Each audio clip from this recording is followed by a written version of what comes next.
Adopting the best learning styles is almost like a lifestyle change. You have to know what is good for you and then follow it aggressively.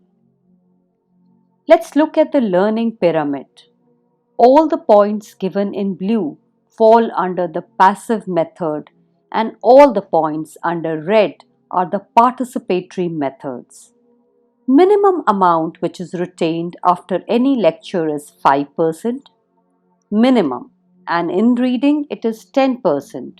For any audiovisual, something like 20%, and if you watch something, then usually like a 30%. But if you are a part of a group discussion, you will learn as much as 50%.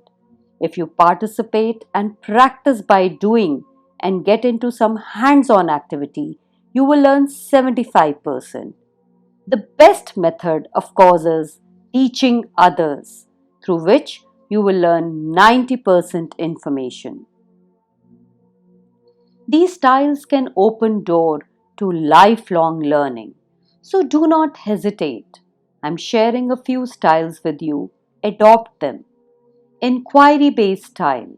Inquiries can be science or maths based, such as why does my shadow change size? Or is the sum of two odd numbers always an even number? Think about these questions, deliberate about their answers, and you will get clarity of concepts. Be subjective, express your unique views. Do poems have to rhyme?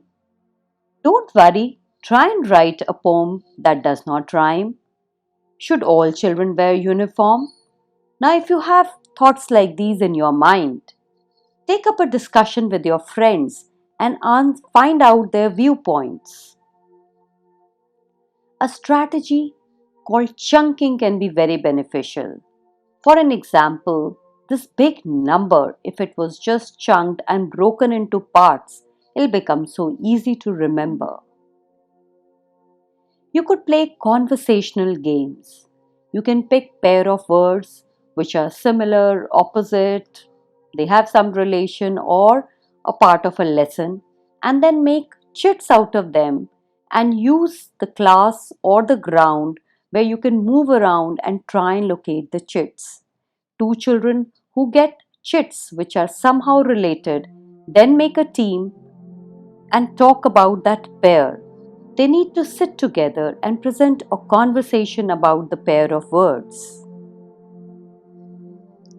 Cause and effect game. This game engages you creatively. Make a team and prepare points in detail. This is a cause and effect diagram. You put the problem here, and then whatever points come in your mind need to be written under equipment, process, people, management, environment, and materials.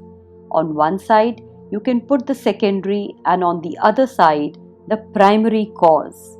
So, if you detail out something in this depth, you will certainly find solution to that problem.